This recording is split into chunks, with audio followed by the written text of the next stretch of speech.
എല്ലാവർക്കും നമസ്കാരം. കോട്ടയം തിരുനക്കര തൃക്കൈക്കാട്ട് സ്വാമിയാർ മഠം, ശ്രീരാമ ഹനുമത് ദേവസ്ഥാനം, ശ്രീ ശങ്കര ആർഷ വിദ്യാപീഠത്തിലെ കുട്ടികൾ ഈ മണ്ഡലക്കാലത്ത് ശ്രീമദ് ഭാഗവത മഹാത്മ്യം 41 ദിവസം കൊണ്ട് സമ്പൂർണമായിട്ട് പാരായണം ചെയ്യുകയും ചെറിയ രീതിയിൽ കുട്ടികൾ അതിൻ്റെ സാരം പറയുകയും ചെയ്യുന്ന ഒരു പ്രോഗ്രാം നടന്നുകൊണ്ടിരിക്കുന്നു. കുട്ടികളൊരു വ്രതമായിട്ട് എടുത്തിരിക്കുകയാണ് ഈ പരിപാടി. ഒരു ദിവസം പോലും ഇതുവരെ മുടങ്ങാതെ നടന്നുകൊണ്ടിരിക്കുന്നു. ഇന്ന് ഏറ്റവും വിശേഷമുള്ള കുമാരനല്ലൂർ തൃക്കാർത്തിക ദിവസമാണ്.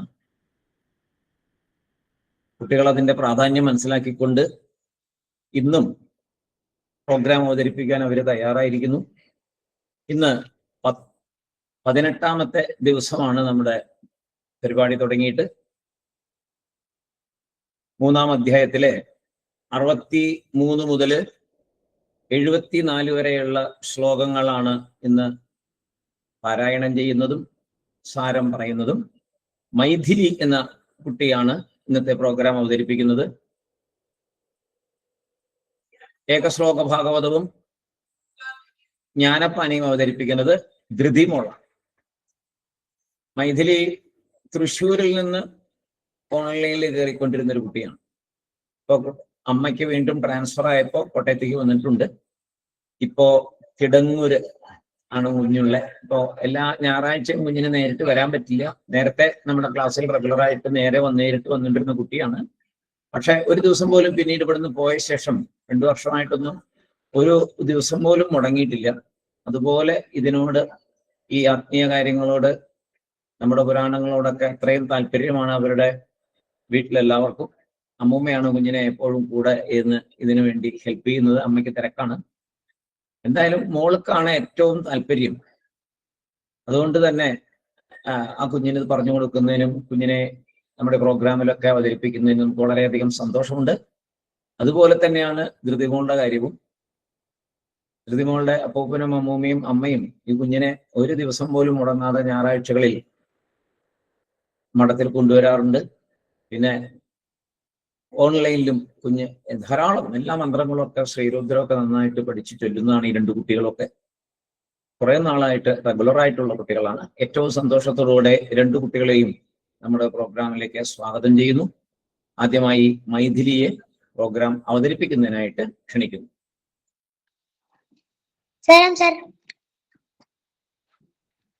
ശുക്ലാംബരധരം വിഷ്ണും ശശിവർണം ചതുർഭുജം പ്രസന്നവദനം ധ്യായേത് സർവവിഘ്നോപശാന്തയേ. ഗുരവേ സർവലോകാനാം ഭിഷജേ ഭവരോഗിണാം നിധയേ സർവവിദ്യാനാം ദക്ഷിണാമൂർത്തയേ നമഃ.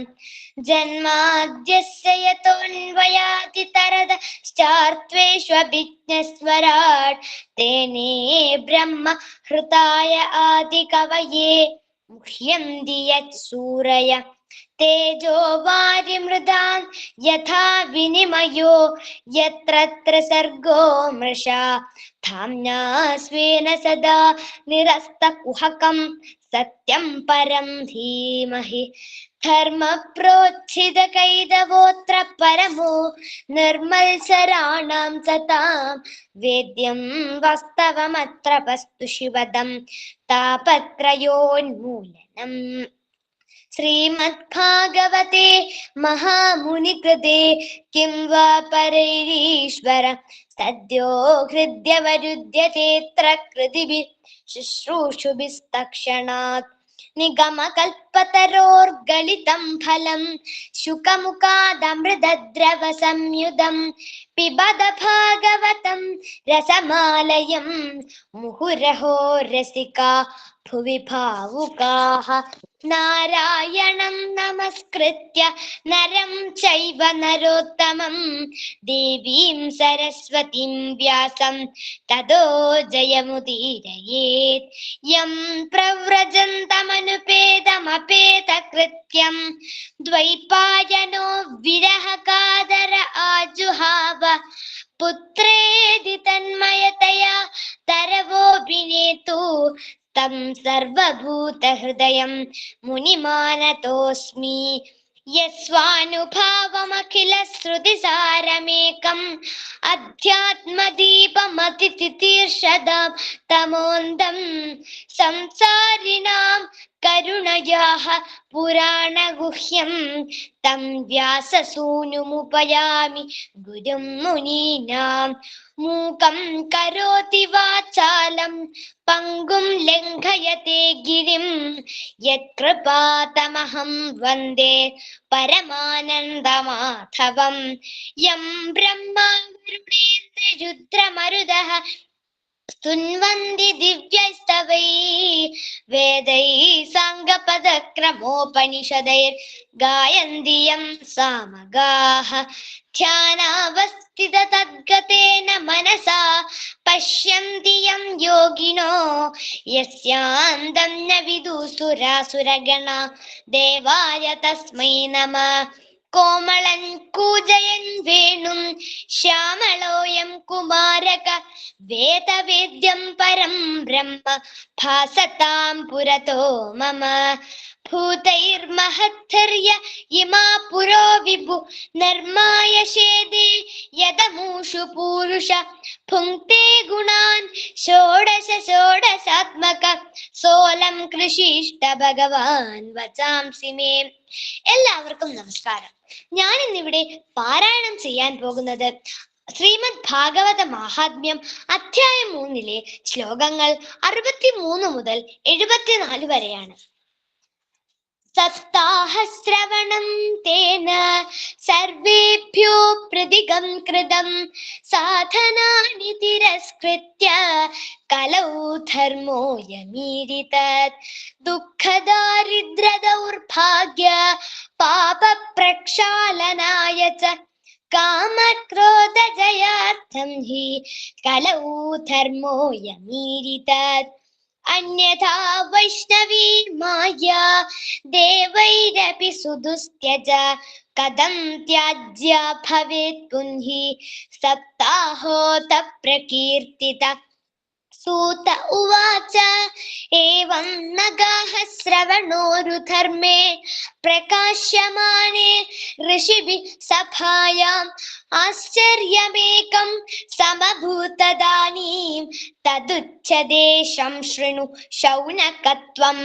ഭക്തിസ്തുതൗ തൗ തരുണൗ ഗൃഹീത്വാ പ്രേമൈകരൂപ സഹസാ വിരാസീത്. ശ്രീകൃഷ്ണ ഗോവിന്ദ ഹരേ മുരാരേ നാഥേതി നാമാനി മുഹുർവദന്തി.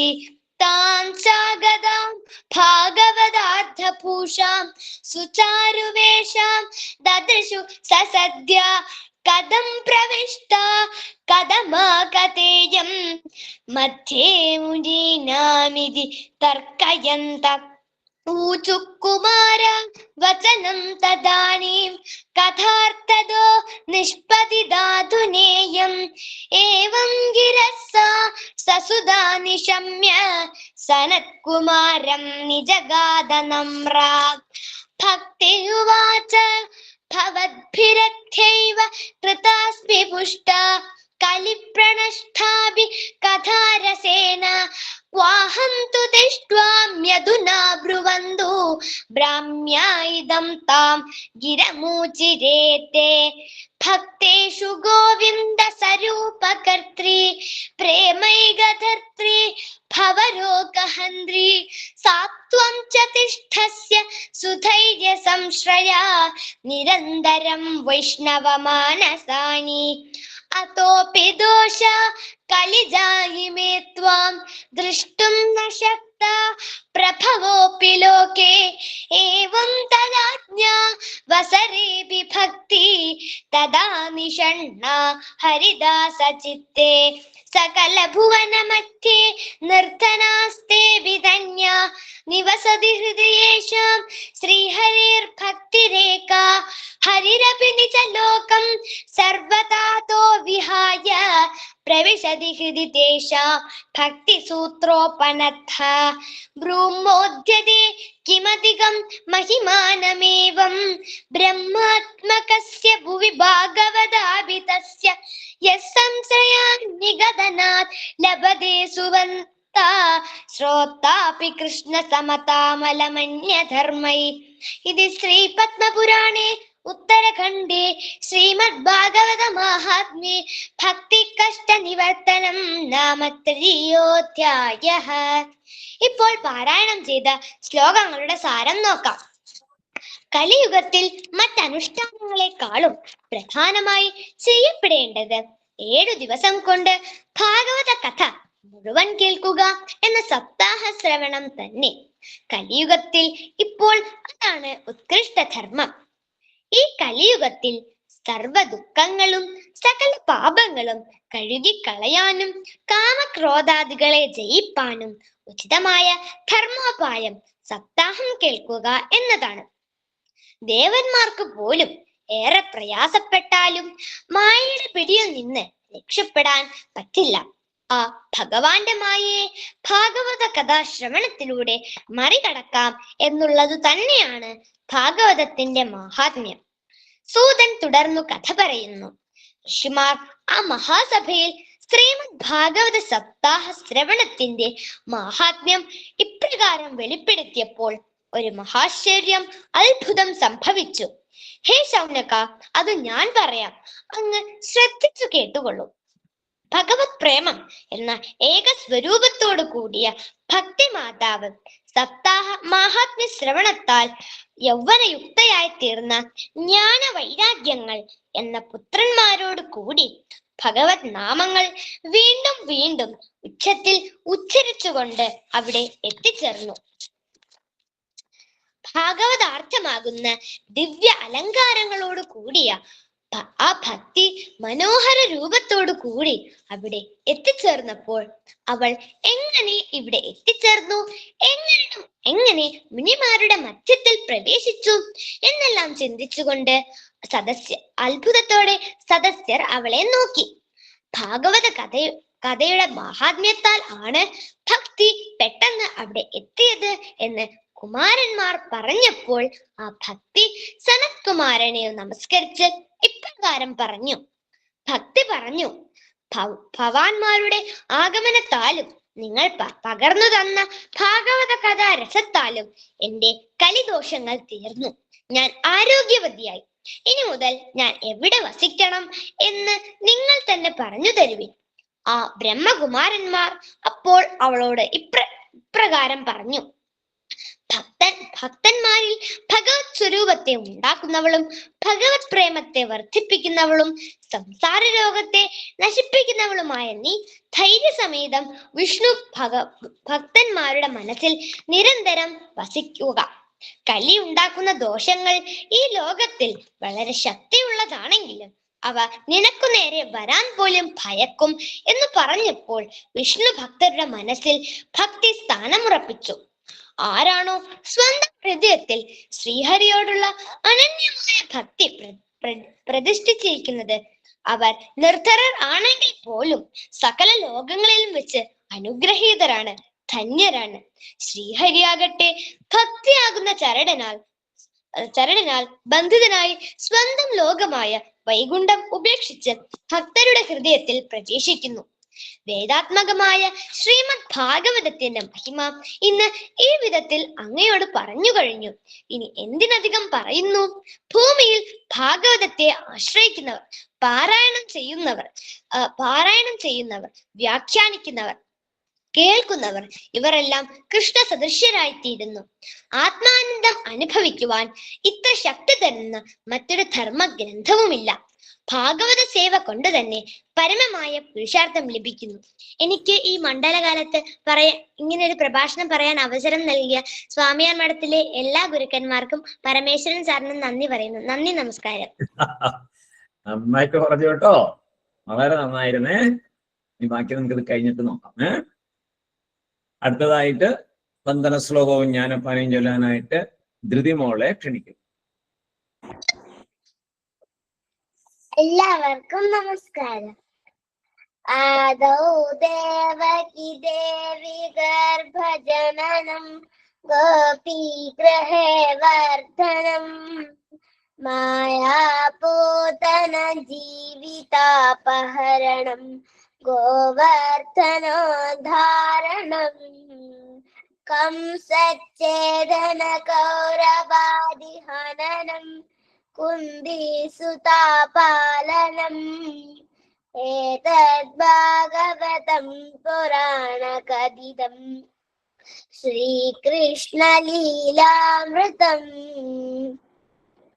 कृष्ण कृष्ण मुकुन्द जनार्दन कृष्ण गोविन्द नारायण हरे अच्युतानन्द गोविन्द माधव सच्चिदानन्द नारायण हरे ഗുരുനാഥൻ തുണ ചേക സന്തതം തിരുനാമങ്ങൾ നാവിന്മേലെപ്പോഴും പിരിയാതെ ഇരിക്കണം നമ്മുടെ നരജന്മം സഫലമാക്കിടുവാൻ ഇന്നലെയോളം എന്തെന്നറിഞ്ഞില്ല ഇനി നാളെയും എന്തെന്നറിഞ്ഞില്ല ഇനി കണ്ട തടിക്കു വിനാശവും ഇന്ന് നേരമെന്നേതും അറിഞ്ഞില്ല കണ്ടു കണ്ടങ്ങിരിക്കും ജനങ്ങളെ കണ്ടില്ലെന്നു വരുത്തുന്നതും ഭവാൻ 2-4 ദിനം കൊണ്ടൊരുത്തനെ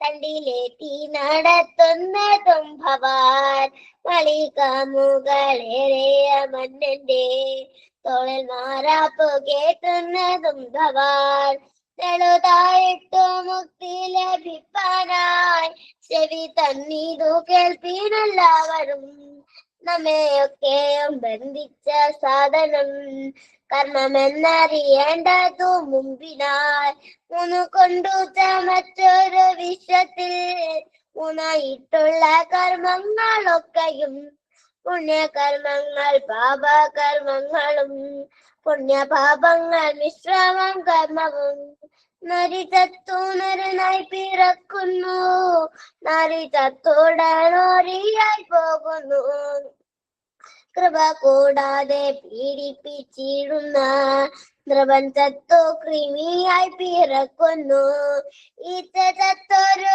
പൂച്ചയായിടുന്നു ഈശ്വരന്റെ വിലാസങ്ങൾ ഇങ്ങനെ കിഴലിങ്ങനെ മണ്ടുന്ന ജീവന്മാർ ഭൂമിയിന്നത്ര നേടുന്നു കർമ്മങ്ങൾക്കു വിള നീലമാകിയ ജന്മദേശമീ ഭൂമി അറിഞ്ഞാലും കർമ്മനാശം വരുത്തേണമെങ്കിലും ചെമേ മറ്റങ്ങും സാധിയ നിർണയം ഭക്തന്മാർക്കും മുമുക്ഷു ജനങ്ങൾക്കും സക്തരായ വിഷയി ജനങ്ങൾക്കും ഇച്ഛിച്ചിടുന്നതൊക്കെ കൊടുത്തിടും വിശ്വമാതാവു ഭൂമി ശിവ യുഗം 4 നല്ലു കലിയുഗം സുഖമേ തന്നെ മുക്തി വരുത്തുവാൻ കൃഷ്ണ കൃഷ്ണ മുകുന്ദ ജനാർദന കൃഷ്ണ ഗോവിന്ദ രാമായണിങ്ങനെ തിരുനാമ സങ്കീർത്തനമെന്നിയേ മറ്റേതുമില്ല യത്നമറിഞ്ഞാലും അർത്ഥമെത്ര വളരെ തൃപ്തിയാകാമനസിനൊരു കാലം ചത്തുപോന്നേരം വസ്ത്രമതു പോലും ഒത്തിട കണ്ടു പോവാനൊരുത്തർക്കും കൂടിയല്ല പിറക്കുന്ന നേരത്തും കൂടിയല്ല മരിക്കുന്ന നേരത്തും മധ്യ ഇങ്ങനെ കാണുന്ന നേരത്തു മത്സരിക്കുന്നതെന്തിനു നാം വൃഥാ ശക്തി കൂടാതെ നാമങ്ങൾ എപ്പോഴും ഭക്തി പൂണ്ടു ജപിക്കണം നമ്മുടെ സിദ്ധകാലം കഴിവോളം ഈ വണ്ണം ശ്രദ്ധയോടെ വസിക്കണമേവരും ഏതു ദിക്കിലിരിക്കലും തന്നെ നവ കൊണ്ടിതു ചൊല്ലി എന്നാകിലും അതുമല്ലൊരു നേരം ഒരു ദിനം ചെവി കൊണ്ടിതു കേട്ടുവെന്നാകിലും ജന്മസാഫല്യം അപ്പോഴേ വന്നപ്പോയി ബ്രഹ്മസായുജ്യം കിട്ടിയിടുമെന്നല്ലോ ആമോദം പൂണ്ടു ചൊല്ലുമെന്നാമങ്ങൾ ആനന്ദം പൂണ്ടു ബ്രഹ്മത്തിൽ ചേരുവാൻ കൃഷ്ണ കൃഷ്ണ മുകുന്ദ ജനാർദന കൃഷ്ണ ഗോവിന്ദ നാരായണ ഹരേ അച്യുതാനന്ദ ഗോവിന്ദ മാധവ സച്ചിദാനന്ദ നാരായണ ഹരേ. എനിക്കിന്ന് ഇവിടെ ഏകശ്ലോക ഭാഗവതവും ജ്ഞാനപ്പാനയും ചൊല്ലാൻ അവസരം തന്ന സ്വാമിയാർ മഠത്തിലെ എല്ലാ ഗുരുക്കന്മാർക്കും പ്രത്യേകിച്ച് പരമേശ്വരൻ സാറിനും എന്റെ വിനീതമായ നമസ്കാരം. അടിപൊളി, സൂപ്പറായിട്ടോ, നന്നായിട്ട് ചൊല്ലി. ഇനി ഇതേപോലെ നമുക്ക് പ്രഭാഷണവും കൂടെ, ശ്ലോകങ്ങളും പ്രഭാഷണവും കൂടെ ചൊല്ലണം കേട്ടോ. ഇത് വേറൊരു ദിവസം നമ്മൾ വെച്ചിട്ടുണ്ട്. അന്ന് ഭംഗിയായിട്ട് അവതരിപ്പിക്കണം കേട്ടോ മോൾക്കുട്ടി. ശരി സാർ. സായിരാം വെച്ചേട്ടാ. സായിരാം. മൈഥിലിയെ ഏൽപ്പിച്ച ജോലി അതിഗംഭീരമായിട്ട് ഭംഗിയായിട്ട് നിർവഹിച്ചു. ഒരക്ഷരപ്പിശക് പോലും ഇല്ലാതെ അനശ്വതമായി പറഞ്ഞുകൊണ്ടേയിരുന്നു, പാടിക്കൊണ്ടേയിരുന്നു. മൈഥിലി കുട്ടിയെ എല്ലാ ഭഗവാന്റെ അനുഗ്രഹം ഉണ്ടാകട്ടെ എന്ന് പ്രാർത്ഥിക്കുകയാണ്. അതുപോലെ തന്നെ ധൃതിമോളും സുഖമായിട്ട് സുന്ദരമായിട്ട് തന്നെ ആ പദ്യപാരായണം നടത്തിയത് ഗംഭീരമായിട്ട് നിർവഹിച്ചു. കുഞ്ഞുങ്ങൾക്ക് ഇതിൻ്റെ പ്രാധാന്യം എത്രമാത്രമുണ്ടെന്ന് അറിയാനായിട്ട് സാധ്യമല്ല. കുട്ടികളാണ് നിങ്ങൾ. ഒരിക്കല് ഈ സൂതൻ ശൗനക സംവാദമൊക്കെ ആണല്ലോ നിങ്ങൾ ഇവിടെ പറഞ്ഞുകൊണ്ടിരിക്കുന്നത്. സൂതന്റെ ഒരു ചോദ്യത്തിന് ഉത്തരമായിട്ട്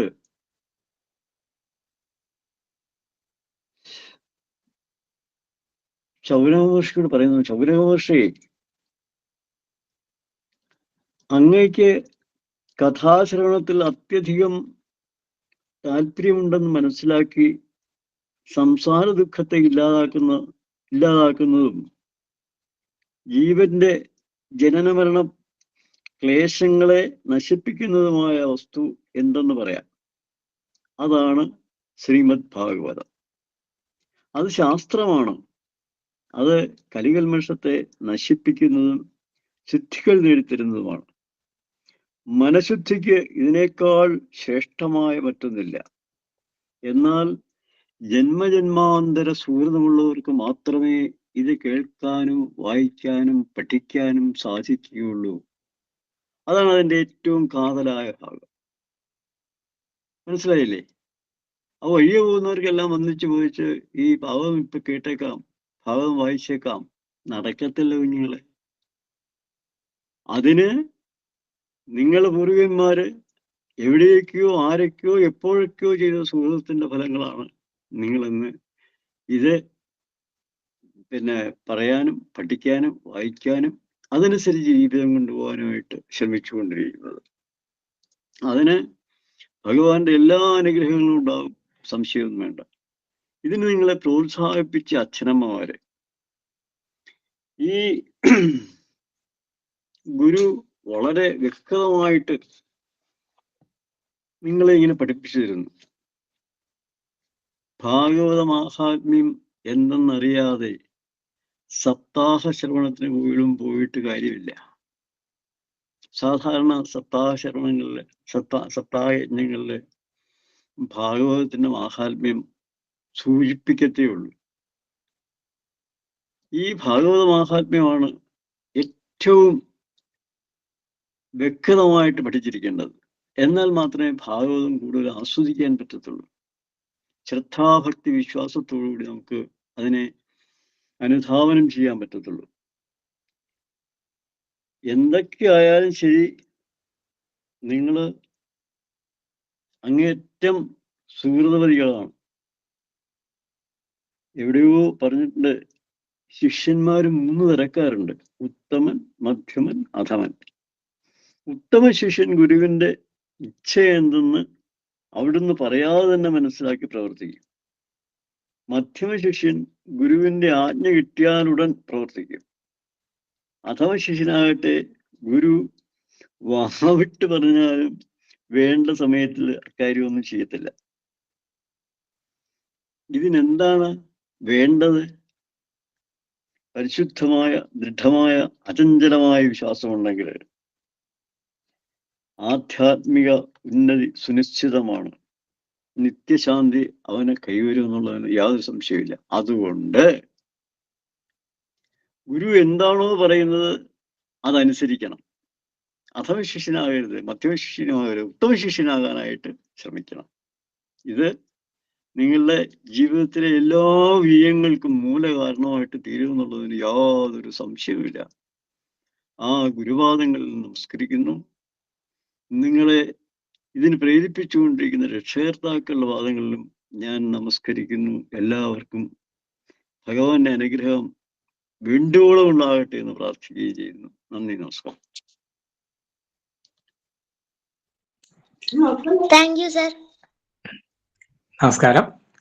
മൈഥിലി, ധൃതി രണ്ടുപേരുടെയും പാരായണം ഒരേപോലെ തന്നെ പറയാം. പാരായണം രണ്ടുപേരും വളരെ ഭംഗിയാക്കിയിരുന്നു. വളരെ വളരെ മനോഹരമായ പാരായണം. അതിനുശേഷം മൈഥിലി വളരെ ഭംഗിയായി തന്നെ വ്യാഖ്യാനം നടത്തുകയും ചെയ്തു. അതും ഇന്ന് വളരെ പ്രധാനപ്പെട്ടായ ഒരു കൺക്ലൂഡിങ് പാർട്ട്, ഭക്തിക്ക് എങ്ങനെയാണ് വീണ്ടും ഭക്തിയുടെ ആ ഇത് തിരിച്ചു കിട്ടുന്നത് എന്നുള്ളതും, ഭക്തി എങ്ങനെ ഭക്തഹൃദയങ്ങളിൽ വസിക്കുന്നു എന്നും അതിന്റെ മാഹാത്മ്യം എന്താണെന്നും, മൊത്തത്തിൽ ഭാഗവത്തിന്റെ മാഹാത്മ്യം തന്നെ ചുരുക്കത്തിൽ അവസാനിപ്പിച്ച് കൺക്ലൂഡ് ചെയ്ത് വളരെ ഭംഗിയായി മൈഥിലി അവതരിപ്പിച്ചു. അതുപോലെ തന്നെ ധൃതിമോളും തന്നെ വളരെ ഇന്നസെന്റ് ആയിട്ട് നല്ല ശബ്ദം നന്നായിട്ട് ഭംഗിയായി പറഞ്ഞു കേട്ടോ. നന്നായിരുന്നു. രണ്ടു കുട്ടികൾക്കും അഭിനന്ദനങ്ങൾ. തുടർന്നും നന്നായി ധാരാളം ഇങ്ങനെ പഠിക്കാനും പറയാനും ഒക്കെ പറ്റട്ടെ. നമസ്തേ. Thank you. നമസ്തേ സർ. സായിറാം. മൈഥിലി മോളുടെ ശബ്ദം നല്ല മധുരമേറിയ ശബ്ദമാട്ടോ. നല്ല മാധുര്യമുള്ള ശബ്ദം. അസലായിട്ട് പാരായണം ചെയ്തു. അതിലും നന്നായിട്ട് പ്രഭാഷണം ചെയ്തു മോള്. ശരിക്കും മധുചേട്ടൻ പറഞ്ഞതിന്റെ കൂടെ ഒരു കാര്യം കൂടി ആഡ് ചെയ്യണം. ഇവരുടെ സുഹൃത്തിന്റെ കൂടെ നമ്മൾ ഈ കേൾക്കുന്നവരുടെ സുഹൃതം കൂടി ഉണ്ട് മധുചേട്ടാ.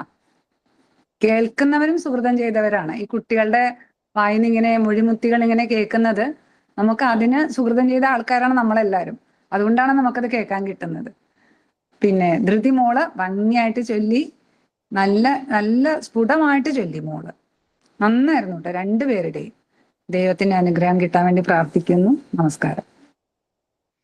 മക്കളെ, എനിക്കത് അറിയാൻ പാടില്ലായിട്ടല്ല, ഒരുപാട് ജോലി തിരക്കുണ്ട്. അതിനിടയിൽ ഞാനിവിടെ വന്നിരിക്കുന്നത് ഈ മധുരമൊഴികൾ കേൾക്കാൻ വേണ്ടിയിട്ടാണ്. ഒരു സംശയം വേണ്ട, ഇതല്ലാതെ വേറെ ഗതിയില്ല എന്നുള്ളത് അടിവരയിട്ട് അറിയുകയും ചെയ്യാം. പിന്നെ പ്രാരബ്ധവശാൽ ഓരോ കർമ്മങ്ങളിൽ ഏർപ്പെട്ടു പോകും. സമയം കിട്ടുമ്പോഴെല്ലാം ഈശ്വരകഥകൾ വായിക്കുകയും പറയുകയും പ്രചരിപ്പിക്കുകയും ചെയ്യാനായിട്ട് ഭഗവാനെ അനുഗ്രഹിക്കണമെന്ന് മാത്രമേ എനിക്ക് ഒരു വിചാരമുള്ളൂ. അതിന് ഈ കുഞ്ഞുങ്ങളുടെ തിരുവായ്മൊഴികൾ എന്ന് തന്നെ ഞാൻ പറയാം, ആസ്വദിക്കാൻ വേണ്ടി മാത്രമാണ് ഞാൻ വന്നിരിക്കുന്നത്, വേറെ ഒന്നിനും വേണ്ടിയല്ല. മധുചേട്ടനാണ് ശരിക്കും പറഞ്ഞാൽ ഇതിന്റെയൊക്കെ ഒരു ബലം. ഞാൻ ഇതുവരെ മനസ്സിലാക്കിയതിൽ വെച്ചിട്ട് സ്വാമിയാർ മഠത്തിലെ ഈ ആക്ടിവിറ്റീസിന്റെ ഒക്കെ പിറകിലുള്ള ഒരു എന്താ പറയണ്ടേ, ഒരു പ്രേരക ശക്തി, ചാലക ശക്തി എന്നൊക്കെ പറയില്ലേ, അത് ദൈവം അനുഗ്രഹിച്ച് നമുക്ക് തന്നാണ് മധുചേട്ടനെ. സർവം ഭവത്പ്രേരണൈവ ഭൂമൻ എന്ന് പ്രമാണമുണ്ട്. ഭഗവാനാണ് ഇതെല്ലാം പ്രേരക ശക്തിയായിട്ടുള്ളത്. ഈ സൂര്യൻ സാർക്ക് വളരെ തിരക്കുള്ള ആൾക്കാരല്ലേ, അവരെല്ലാം കുഞ്ഞുങ്ങളെ അഭിനന്ദിക്കാൻ വന്നിരിക്കുകയാണ്. ഏതെങ്കിലും ഒരാള് ആധ്യാത്മിക മാർഗത്തിൽ കൂടെ പോയാൽ ആ ജന്മം രക്ഷപ്പെട്ടു. ഈ കലികാലത്ത് അതിന് വളരെ പ്രയാസമാണ്. അതുകൊണ്ട് ഈ പാത നിങ്ങൾ പിന്തുടരണം, ബാക്കിയുള്ള കുഞ്ഞുങ്ങളെ കൊണ്ടുവരണം പ്രേരിപ്പിച്ച് എന്നുള്ളതാണ് അപേക്ഷ.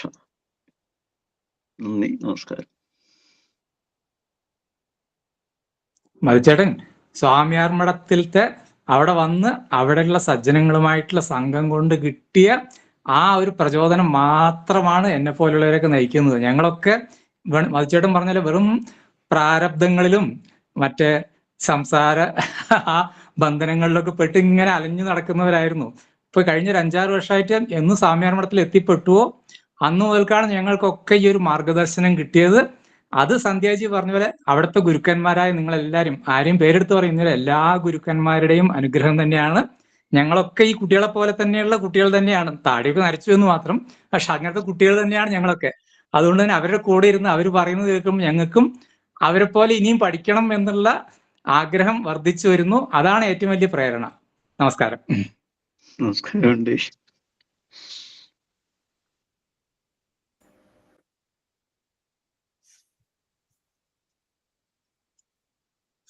എല്ലാവർക്കും നമസ്കാരം. നമുക്ക് അടുത്ത ദിവസത്തെ പ്രോഗ്രാം നോക്കാം. നാളെ 4-ാമത്തെ അധ്യായം നമ്മൾ തുടങ്ങുകയാണ്. 19-ാമത്തെ ദിവസം നാളെ 4-ാം അധ്യായം തുടങ്ങുന്നു. ഗായത്രി ജി നായർ ആണ് നാളത്തെ പാരായണം ചെയ്യുന്നതും പ്രഭാഷണം ചെയ്യുന്നതും. നിവേദ സുജിത്ത് എന്ന കുട്ടി ഒരു തൃശ്ശൂരാണ്. തൃശ്ശൂരിൽ നിന്ന് കുട്ടി ഓൺലൈനിൽ ഇത് മനസ്സിലാക്കിക്കൊണ്ടിരിക്കുന്നു. കുറെ നാളായിട്ട് ട്രാൻസ്ഫർ ആയിട്ട് അവിടെ പോയതാണ് കുട്ടിയുടെ അച്ഛൻ. 2 പേരുണ്ട്, നിവേദയും തീർത്ഥയും. തീർത്ഥ വേറൊരു ദിവസം വരും. നാളെ നിവേദ ഏകശ്ലോക ഭാഗവതവും ജ്ഞാനപാനയും നാളെ നിവേദ അവതരിപ്പിക്കും. ഗായത്രി ജി നായർ മഹാത്മ്യ അധ്യായം 4-ലെ 1 മുതൽ 12 വരെയുള്ള ശ്ലോകങ്ങൾ പാരായണം ചെയ്യുകയും പ്രഭാഷണം ചെയ്യുകയും ചെയ്യും. ഇന്നത്തെ പോലെ എല്ലാവരും വന്ന് കുഞ്ഞുങ്ങളെ അനുഗ്രഹിക്കുക. വളരെ സന്തോഷമുണ്ട്. എല്ലാവരും ഇങ്ങനെ പറഞ്ഞമാതിരി പേരെടുത്ത് പറയാൻ ഇപ്പൊ ആരാ 2-3 പേരെ എനിക്ക് പേരെടുത്ത് പറയാനുള്ളൂ. ഒന്ന് സൂര്യൻ സാർ, പിന്നെ സന്ധ്യാപ്രഭു. ഇവര് 2 പേരും, പിന്നെ സരോജൻ ടീച്ചർ ഓൾറെഡി ഞങ്ങളുടെ കൂടെ ഉള്ളതാണ്. നിങ്ങൾ 2 പേരും ഇത്രയും ഈ കുഞ്ഞുങ്ങളുടെ ഈ ഇതിൽ വന്ന് ഇത്രയും സമയം മാറ്റി വെച്ച് 1/2 മണിക്കൂർ എന്തായാലും 8:30-ക്ക് മുമ്പേ കയറി 9-9:15 ആവുന്നുണ്ട് ഇറങ്ങാൻ. ഇത്രയും വിലപ്പെട്ട സമയം ഈ കുഞ്ഞുങ്ങൾക്ക് വേണ്ടി മാറ്റി വെക്കുന്നതിൽ ഒരുപാട് നന്ദിയുണ്ട്. നിങ്ങളുടെ പാദങ്ങളിലാണ് എൻ്റെ ഏറ്റവും കൂടുതൽ നമസ്കാരം. ഇതുപോലെ ആ കുട്ടികൾക്ക് ആ ഒരു പ്രോത്സാഹനമാണ് അവരെ മുന്നോട്ട് നയിക്കുന്നത്. എന്ത് കാര്യത്തിനും നിങ്ങൾ ആരെങ്കിലും ഉണ്ടെങ്കിൽ ഒന്ന് പേര് തരണേ ഗ്രൂപ്പിൽ എന്ന് പറയുമ്പോൾ ഞാൻ മെസ്സേജ് ഇട്ട് വിത്തിൻ സെക്കൻഡ്സ് അതിനകത്ത് 10-35 കുട്ടികളുടെ പേര് വന്നു കഴിയും. അപ്പൊ ആ കുട്ടികളുടെ ഉള്ളിൽ അത് ആ ഒരു പ്രവർത്തനം ഉള്ളിലെ മനസ്സിൽ ഇത് തോന്നിക്കുന്നത് ഇങ്ങനെയുള്ള താങ്കളെ പോലെയുള്ള ആൾക്കാരുടെയൊക്കെ അനുഗ്രഹമാണ്. അതിനൊരു പ്രത്യേകതയുണ്ട്. തീർച്ചയായിട്ടും അതിനൊക്കെ പ്രത്യേകതയുണ്ട്. നമ്മൾ എന്താണോ കുഞ്ഞുങ്ങളിൽ കൂടി ഉണ്ടാകണം എന്ന് ആഗ്രഹിക്കുന്നത്, നമ്മൾ തീവ്രമായിട്ട് അത് നമ്മൾ ഈശ്വരനോട് പ്രാർത്ഥിച്ചാൽ തീർച്ചയായിട്ടും അത് പ്രതിഫലിക്കുന്നുള്ളത് ഉറപ്പാണ്. ഒരു സംശയമില്ലാത്ത കാര്യം. അതാണ് സ്വാമിയാർ മഠത്തിൽ സംഭവിച്ചുകൊണ്ടിരിക്കുന്നത്. സ്വാമിയാർ മഠത്തിന്റെ ലക്ഷ്യം അതാണ്. എല്ലാവരിലും ആത്മീയ ഉണർവ് ഉണ്ടാക്കുക. അത് തന്നെയാണ് ഏക ലക്ഷ്യം. അതുള്ളൂ. എല്ലാ കാര്യങ്ങളും അതുമായിട്ട് ബന്ധിപ്പിച്ചാണ് നടക്കുന്നത്. അതിന് അവിടെ മൺമറഞ്ഞു പോയ എത്രയോ സന്യാസിമാരുടെ അവരുടെ എന്താ പറയാ അവരുടെ ശക്തി ആ മഠത്തിലുണ്ട്. അതാണ് നമ്മളെല്ലാവരെയും പ്രോത്സാഹിപ്പിക്കാൻ പുറകിൽ നിന്ന് ഞങ്ങളെ ഇതിലേക്ക് മുന്നോട്ട് കൊണ്ടുവരുന്നതും കുഞ്ഞുങ്ങളെ കൊണ്ടുവരുന്നതും നമ്മൾ കുട്ടികളായിട്ട് ഇത് പഠിക്കുന്നതും. അതൊരു വലിയൊരു കാര്യമാണ്. ഇത് ശരിക്കും പറഞ്ഞാൽ ഞാനൊക്കെ ഭാഗവതം ഒന്നും പഠിച്ചിട്ടൊന്നുമില്ല. പക്ഷെ ഇപ്പൊ കുട്ടികൾക്ക് വേണ്ടി നമ്മളത് പഠിക്കുക. വിശ്വനാഥ പ്രസാദിന്റെ എന്ന് കൂടുതലായിട്ട് പഠിക്കും. പഠിച്ചു കഴിഞ്ഞ് അത് നമ്മളൊന്നുകൂടെ കൂടുതലായിട്ട് അതിനകത്ത് വേറെ പലതും വെച്ച് ചിന്തിച്ച് നമ്മുടെ ജീവിതവുമായിട്ടൊക്കെ ചിന്തിച്ച് നമുക്ക് പറ്റിയിട്ടുള്ള തെറ്റുകൾ മനസ്സിലാക്കി അതിൽ നിന്ന് അതൊന്നും കുട്ടികൾക്ക് വരരുതെന്ന് വിചാരിച്ച് ആ ഒരു രീതിയിലാണ് നമ്മളെപ്പോഴും ക്ലാസ് എടുക്കുന്നത്. നമ്മുടെ അനുഭവത്തിൽ നമുക്ക് പറ്റിയ തെറ്റുകളും ആ തെറ്റുകളിൽ നിന്ന് ഈശ്വര കടാക്ഷം കൊണ്ട് എങ്ങനെ നമ്മൾ മുന്നേറി അതിനാണ് നമ്മൾ എപ്പോഴും പ്രാധാന്യം കൊടുക്കുന്നത്. നമ്മുടെ ബുദ്ധി ഉപയോഗിച്ച് നമ്മൾ പലതും വെട്ടിപ്പിടിച്ച കഥകളല്ല നമ്മൾ കുട്ടികളോട് പറയാറ്. നമ്മളെപ്പോഴും പറയുന്നത് നമ്മൾ എപ്പോഴാണോ ടോട്ടൽ സറണ്ടർ ആയത് അപ്പോൾ ഈശ്വരൻ എങ്ങനെ കൈപിടിച്ച് മുന്നോട്ട് കൊണ്ടുപോയി. ഇത് നിങ്ങൾ മനസ്സിലാക്കണം. എല്ലാവർക്കും ജീവിതത്തിൽ പ്രതിസന്ധികൾ ഉണ്ടാവും. ശരീരം എടുത്തു വന്നാൽ ഉറപ്പാണ് ഒന്നിന് പുറകെ ഒന്ന് വരും. സന്തോഷം വന്നാൽ അടുത്ത നിമിഷം സങ്കടവും വരും. പക്ഷെ അതിനെ ഫേസ് ചെയ്യാൻ ഭഗവാന്റെ കൈയാണ് പിടിക്കേണ്ടത്. വേറെ ആരുടെ കൈയും പിടിക്കേണ്ട. ഭഗവാന്റെ കൈ പിടിച്ചാൽ നമ്മൾ ചിലപ്പോൾ അറിയാതെ കൈ വിട്ടുപോകും. ഭഗവാൻ നമ്മുടെ കൈ പിടിച്ചാൽ ഒരിക്കലും ആ കൈ വിടത്തില്ല. ഒരു വലിയ പൂരത്തിനൊക്കെ നമ്മൾ പോകുമ്പോൾ കുഞ്ഞിലെ അച്ഛനമ്മമാര് നമ്മുടെ കയ്യാ പിടിക്കുക, നമ്മൾ അങ്ങോട്ടല്ല പിടിക്കുക. നമ്മൾ അങ്ങോട്ട് പിടിച്ചാൽ ചിലപ്പോൾ തിരക്കിനകത്ത് വലിഞ്ഞും വിട്ടുപോകും. അച്ഛൻ ആ പിടി പിടിച്ചിട്ടുണ്ടെങ്കിൽ ആ പിടി ഒരിക്കലും വിടത്തില്ല. ഇതാണ് സ്വാമിയുടെ ഭഗവാന്റെ നമ്മളോടുള്ള ഗ്രിപ്പ്. ആ ഗ്രിപ്പിന് എന്ത് വേണം? നമ്മൾ അനുസരണയുള്ളവരാവണം. മധുചേട്ടൻ എപ്പോഴും പറയുന്ന വാക്കാണ് അനുസരണ. അത് ഈ കുട്ടികൾക്ക് ധാരാളമുണ്ട്. അതിനിയും വളരട്ടെ. അവർക്ക് എല്ലാ വിധത്തിലും അനുഗ്രഹവും ഉണ്ടാകട്ടെ. എല്ലാ കുട്ടികളുടെ താല്പര്യമുള്ള എല്ലാവരും വന്ന് കുഞ്ഞുങ്ങളെ ദിവസവും അനുഗ്രഹിക്കുക. എല്ലാവരുടെ പാദങ്ങളിലും നമസ്കാരം. നമുക്ക്